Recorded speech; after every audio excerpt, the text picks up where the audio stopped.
¿Qué tal? ¿Cómo están? Bienvenidas y bienvenidos nuevamente a la clase de administración, curso intensivo y rápido. Vamos a comenzar con la página, mismo libro, página 38 vamos a comenzar, así es que vamos a ver la información.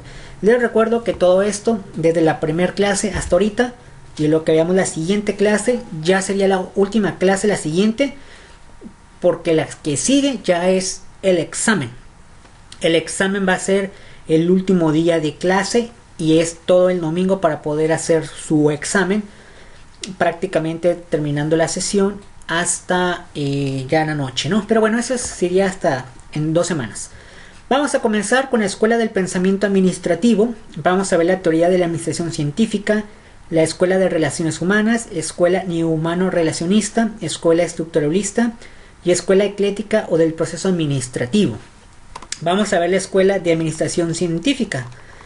Dice que la administración tradicional o científica se desarrolló por la observación sistemática de los hechos de la producción, investigación y análisis del taller, aunque interesados en técnicas específicas tales como estudios de tiempo, movimiento, planeación y control de la producción, distribución de planta, incentivos de salario, administración de personal, ingenierías humanas, todas ellas centradas en eficiencia y producción. Dicho enfoque está firmemente basado en esta teoría.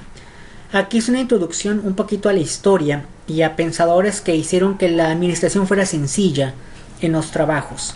Empezamos con el primer personaje llamado Taylor, un viejo conocido. Taylor, si no lo conocen, en la parte izquierda está su fotografía, posó para la foto y posó para la clase.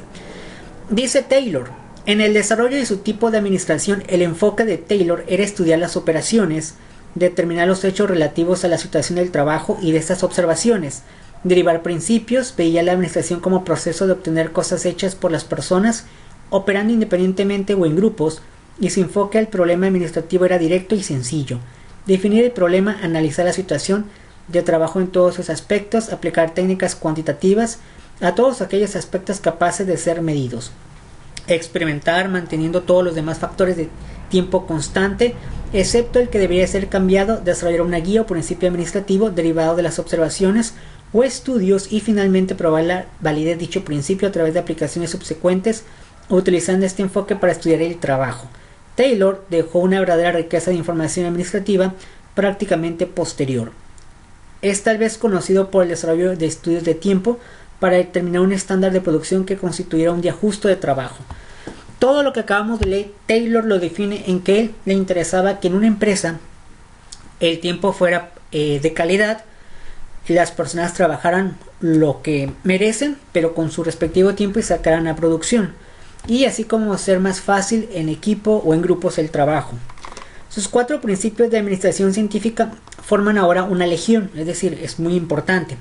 En resumen, Taylor dijo que los trabajadores debían de ser seleccionados científicamente, adiestrados y asignados a aquellos puestos para los cuales estuvieran mejor capacitados física y mentalmente. Esto significa que Taylor decía: todas las personas que trabajen en una empresa deben de hacerse exámenes y debemos de poner a los mejores. ¿Sabes hacer esto? Sí, ponlo ahí porque va a ser mejor. Es decir, todas las personas deben de hacer el puesto o el trabajo que les gusta, que les agrade, tanto físicamente como mentalmente, para que sean mejores. Si pones a una persona que no le gusta el trabajo o es muy lento y no le gusta, no va a hacer bien el trabajo. En segundo lugar, el trabajo deberá ser analizado científicamente y no intuitivamente. Es decir, que aprenda con una razón, no solamente que nomás vea y observe, sino que sepa por qué lo va a hacer el trabajo, etc. Algo más científico, digamos. Tercero, debería de existir una cercana cooperación entre los que planifican el trabajo y los que lo efectúan, de manera que el trabajo pueda ser hecho de acuerdo con los principios desarrollados, y la mano de obra debería compartir igual responsabilidad, cada sector efectuando el trabajo para el cual estuviera mejor calificado. ¿Eres bueno para este trabajo? Sí, ese es el trabajo que deberías de hacer. Taylor también estaba interesado en estudios de tiempo y movimiento. Cuando se refiere a estudios de tiempo y movimiento, se refiere a horarios adecuados a los trabajadores y también en la cuestión de las instalaciones de las empresas para que el trabajo sea rápido con su debido tiempo. Entonces, pues Taylor decía, mientras que él se concentró en cuánto tiempo tomaba efectuar un trabajo, Los Gilberts, es decir, otra persona también importante de la administración, se interesaba en qué tipo de movimientos eran los más efectivos. Por consiguiente, el sistema Taylor aumentaba la producción incrementando la rapidez y eliminando sistemáticamente la tipo militar, el sistema de Gilbert. Posteriormente, otro personaje muy importante fue Fayol. Henry Fayol dijo 6 cosas importantes: funciones técnicas, producción, transformación y fabricación. Segunda función, en la comercial, compras y ventas e intercambios. En la función financiera, captación y administración de capitales. Función de seguridad, protección de los bienes de las personas o de la empresa. Función contable, inventarios, balances, costos, etc. Este es el que más les gusta a ustedes. Son unos cracks en contabilidad ustedes.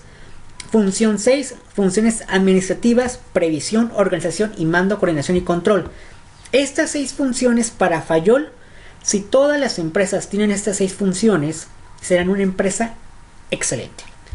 Y te pone como ejemplo que deben ser las cuestiones técnicas, las comerciales, las financieras, seguridad, contables y administrativas. Después sigue Henry Gate. Aquí está la fotografía de Fayol, si alguien lo quiere conocer.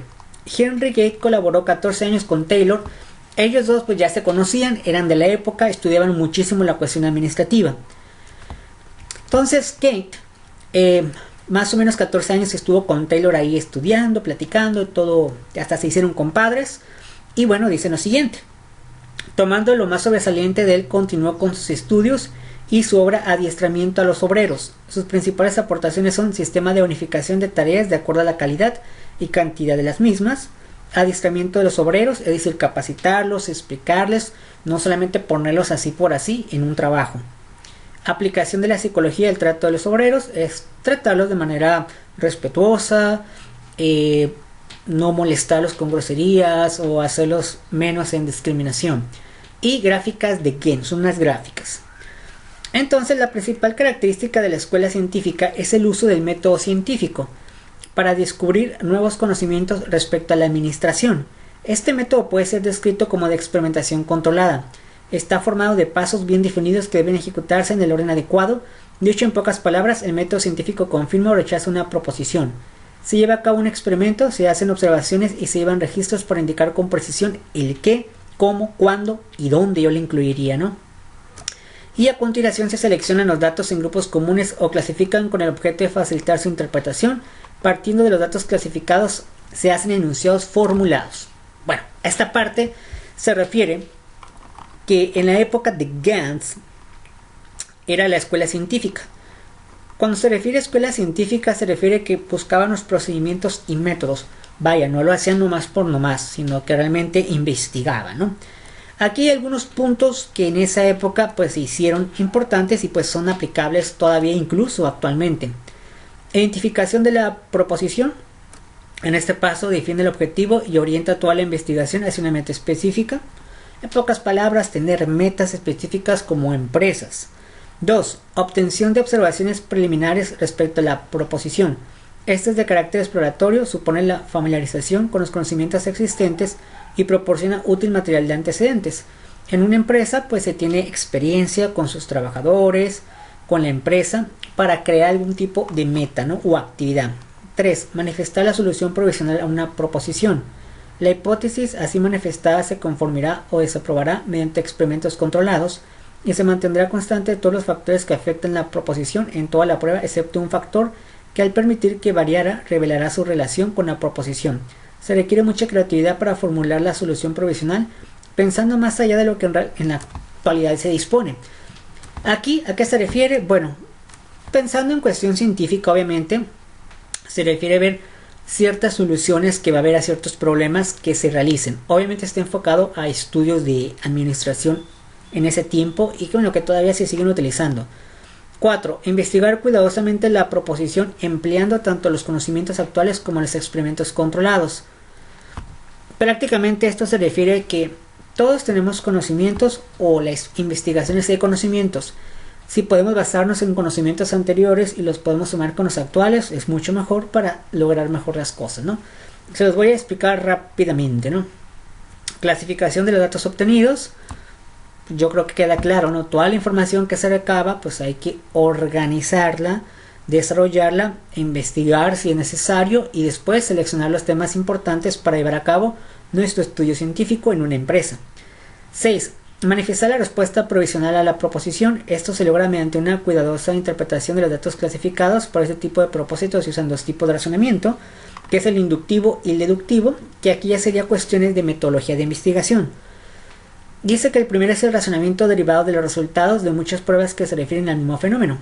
Es decir, un razonamiento inductivo, es decir, yo hice muchas pruebas y tengo estos resultados y opino esto.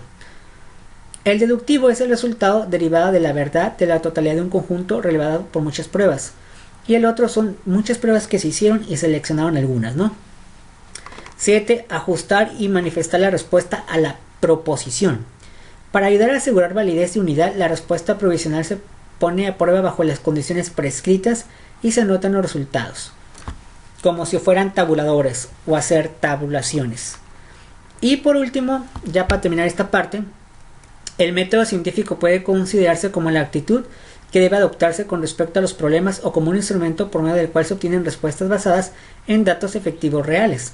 La esencia de la escuela de la administración científica es el desarrollo de una mente inquisitiva, con la resultante investigación inteligente en busca de mayores conocimientos, más hechos y más relaciones. Se requiere imaginación, originalidad y facultad para crear nuevas ideas. La solución provisional que se deriva está influida directamente por el ingenio y la destreza del científico. Bueno, después, ¿qué tienen que hacer ustedes? Bueno, muy sencillo. Vamos a leer el ejercicio y de todas formas lo vamos a poner en Classroom, que sería, dice aquí, investigar información adicional y escribe en el espacio las ideas principales de cada personaje sobre sus aportaciones a la escuela científica. Hay que reunirse y participar de manera respetuosa. En este caso, de manera individual, van a investigar más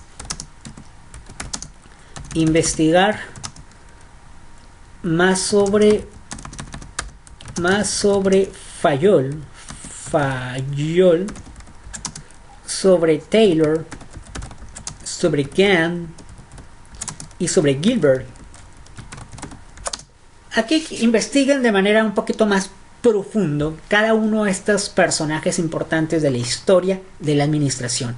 Serían 4 personas en total que tendrían que hacer. Después seguimos con la escuela de relaciones humanas. Ya llevamos la escuela científica, ahora la escuela de relaciones humanas. Dice, el enfoque humanístico promueve una verdadera revolución conceptual en la teoría administrativa. Si antes el análisis se hacía en la tarea por parte de la administración científica y en la estructura organizacional por parte de la teoría clásica de la administración, ahora se hacen las personas que trabajan o participan en las organizaciones. En el enfoque humanístico, la preocupación por la máquina y el método de trabajo, por la organización formal y los principios de administración aplicables a los aspectos organizacionales ceden a la prioridad a la preocupación por el hombre y un grupo social. De los aspectos técnicos y formales se pasa a los aspectos psicológicos y sociológicos. El enfoque humanístico aparece con la teoría de las relaciones humanas en Estados Unidos a partir de la década de los años 30. Su nacimiento fue posible gracias al desarrollo de las ciencias sociales, principalmente de la psicología y en particular de la psicología del trabajo. En esta etapa se preocupan por el nombre, lo dice, humano, es decir, por la persona. En la científica era más investigación, más metodología y llevar a cabo la administración. Aquí te basabas un poquito pues en las personas, en el grupo, en la persona como tal. Después dice lo siguiente, la teoría de las relaciones humanas, también denominada escuela humanística de la administración, desarrollada por Elton Mayo, era un personaje importante de esa época, y sus colaboradores surgió en Estados Unidos como consecuencia inmediata de los resultados obtenidos en el experimento de Hawantor. Fue básicamente un movimiento de reacción y de oposición a la teoría clásica de la administración, es decir, de la administración anterior que antes había investigado. La teoría clásica pretendió desarrollar una nueva filosofía empresarial, una civilización industrial en la tecnología, y el método de trabajo constituyen las más importantes preocupaciones del administrador. A pesar de la hegemonía de la teoría clásica y del hecho de no haber sido cuestionada por ninguna otra teoría administrativa importante durante las 4 primeras décadas de este siglo, sus principios no siempre se aceptaron de manera sosegada, específicamente entre los trabajadores y los sindicatos estadounidenses, en un país eminentemente democrático como los Estados Unidos. Los trabajadores y los sindicatos vieron e interpretaron la administración científica como un medio sofisticado de explotación de los empleados a favor de los intereses patronales, y la investigación de Hodge fue de los primeros avisos a la autocracia del sistema Taylor. Los tres comprobó que la administración se basaba en principios inadecuados. Bueno, aquí se refiere que la administración científica era más basada en cuestión de trabajo, es decir, sacar la información de la empresa, equipo, maquinaria, trabajo, pero no tanto preocuparse por la persona, y el humanista se preocupaba más por la persona, por el trabajador, aquel que va a trabajar, aquel que va a hacer el trabajo. Continuamos. En consecuencia, la teoría de las relaciones humanas surgió de la necesidad de contrarrestar la fuente tendencia a la deshumanización del trabajo, indiciada en la aplicación de métodos rigurosos, científicos y precisos, de los cuales los trabajadores debían someterse forzosamente. Es decir, buscaban aquí realmente ayudar al trabajador. Yo creo que en la actualidad muchas empresas, como dicen la mayoría, es que en esa empresa dan mucho trabajo, muchísimo trabajo, pero no dan beneficios, no pagan bien, no te quieren pagar tiempo extra, muchas horas para poco realmente sueldo, ¿no? Es decir, no son muy humanistas, son más científicos. Origen de la teoría de las relaciones humanas. Hay 4 principios. Primero, necesidad de humanizar y democratizar la administración, liberándola de los conceptos rígidos y mecanistas de la teoría clásica y adecuándola a los nuevos patrones de vida del pueblo estadounidense. En este sentido, la teoría de las relaciones humanas se convirtió en un movimiento típicamente estadounidense, dirigido a la democratización de los conceptos administrativos. Entonces el objetivo primeramente era decirle a las personas que al final ustedes son humanos, no son máquinas. 2. El desarrollo de las llamadas ciencias humanas, en especial la psicología y la sociología, así como su creciente influencia intelectual y sus primeros intentos de aplicación a la organización industrial. Las ciencias humanas vinieron a demostrar de manera gradual lo inadecuado de los principios de la teoría clásica. Entonces, aquí surgieron nuevas ciencias como la psicología, la sociología, que es el estudio y comportamiento de las personas. Después, las ideas de la filosofía pragmática de John Dewey y la psicología dinámica de Carl Lewis fueron esenciales para el humanismo en la administración. Elton Mayo es considerado el fundador de la escuela. Dewey indirectamente y Lewin de manera más directa contribuyeron bastante a su concepción. De igual modo, fue fundamental la sociología de Pareto, a pesar de que ninguno de los autores del movimiento inicial tuvo contacto directo con sus obras, sino apenas con la mayor divulgación de Estados Unidos, ¿no? Y ya por último, las conclusiones del experimento, que se llevaron a cabo en 1927 y hasta 1932 por Elton Mayo. Luego tenemos otra escuela que se llama estructuralista. ¿De qué trataba esta escuela? Bueno, ¿de qué era la corriente? Más o menos a finales de los años 50, como consecuencia de la baja productividad, ya que las corrientes científicas y del humano relacionalismo habían tomado en cuenta la productividad o el personal, pero en forma aislada, está integrado por un grupo de psicólogos y sociólogos que se dedican a estudiar el comportamiento humano. Bueno, aquí prácticamente en la escuela estructuralista era como entre tanto científica como humana, y había varias palabras importantes: autoridad, es decir, la persona que está al mando de una empresa, un supervisor, gerente; comunicación, ya sea no importa que si estás arriba o abajo de un organigrama, seas una persona que se pueda comunicar con todos. Estructura de comportamiento se refiere a dividir trabajos, comportamiento de trabajo, todos tratarse de manera bien, es decir, tener un ambiente de trabajo bueno, y eso va a ayudar muchísimo. Y la estructura de formalización consiste en estudiar las reglas, políticas que tiene cualquier empresa. Por ahí surgió un personaje importante llamado Max Weber, se llamaba así. Este era un sociólogo, si no lo conocen, está en la parte izquierda.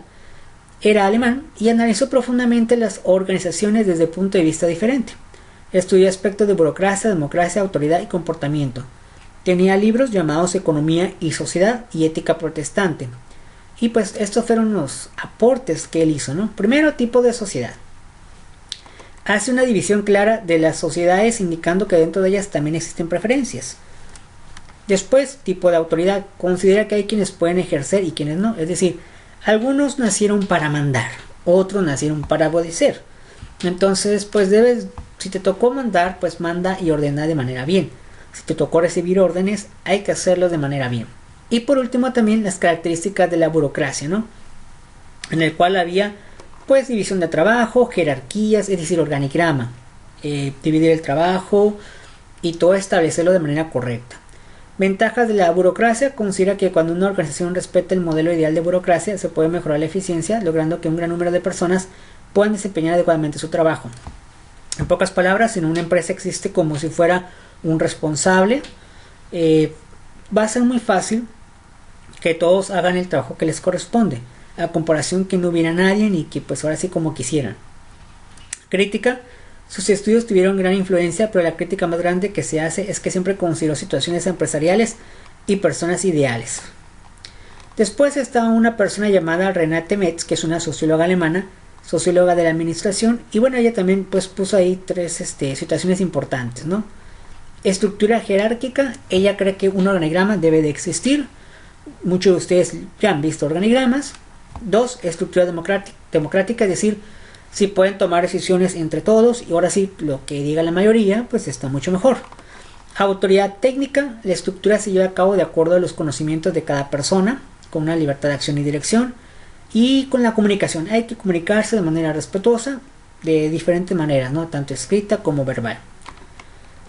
Y pues obviamente no tener pues conflictos dentro de las empresas, ¿no?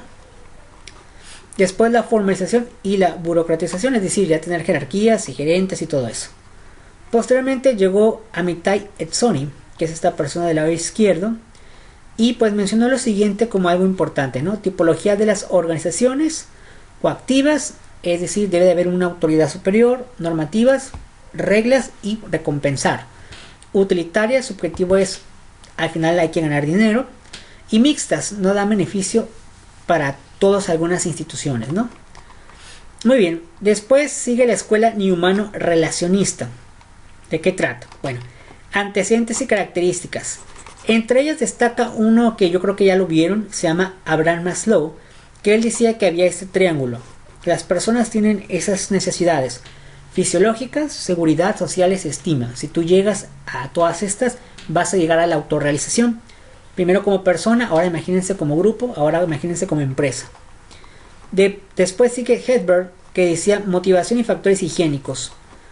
Él decía factores motivacionales: todas las empresas o los trabajadores deben desempeñar sus trabajos con mucho ánimo, con muchas ganas de trabajar.